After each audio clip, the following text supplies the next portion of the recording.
as did the other 3 slaves Harriet was conducting north to freedom. "I ain't scared to use it on you, Jim," Harriet said, looking down the muzzle at him, her hand steady as a rock. "Dey said Moses is tough, and dey's right," Jim muttered as Harriet stared at him. Finally, after a long pause, Jim sighed, and without saying a word, he turned and began walking north. Harriet uncocked the pistol and slipped it back into her pocket. She knew that when they finally made it to freedom, Jim would thank her for not letting him go back. She had pulled the gun before on other runaways whose resolve had begun to waver, and each time, after they had made it to freedom, they had thanked her for forcing them to go on. As they walked on through the woods, Harriet thought back to when she had been a slave. Slavery was all about fear. Fear of being whipped, fear of being sold south, fear of being separated from your family. Harriet hated using fear to push someone forward, but sometimes nothing else worked. She had been full of fear once herself as she escaped north alone. Now that she had tasted freedom, she wanted to take north as many other slaves as she could so that they could taste it too. Sometimes doing that meant helping them overcome their fear.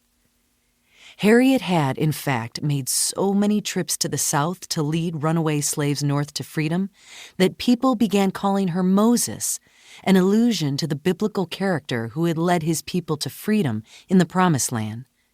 She did not mind the nickname, though leading people to freedom seemed very far removed from her life on the Brodus Plantation in Dorchester County, Maryland. It had taken the first 6 years of her life to truly grasp the fate that awaited her. She still vividly recalled the day when it had all changed for her.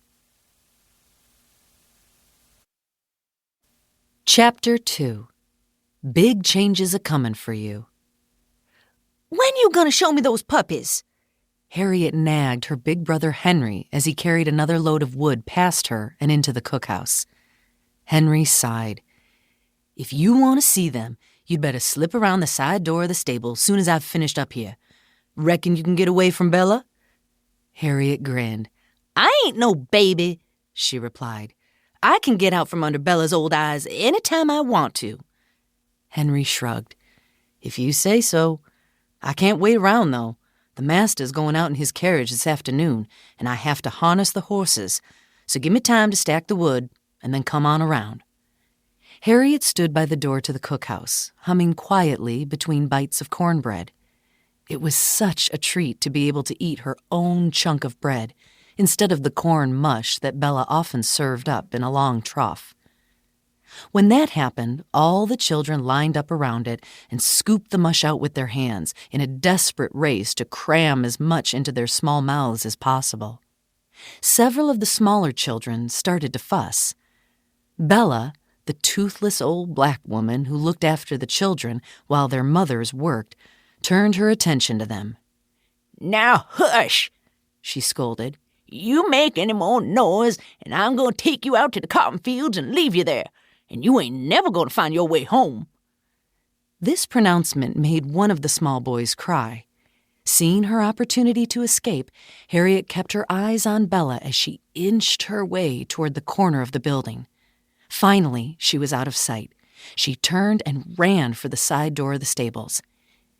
"Henry," she whispered, "you there?" The door creaked open, and he beckoned her inside.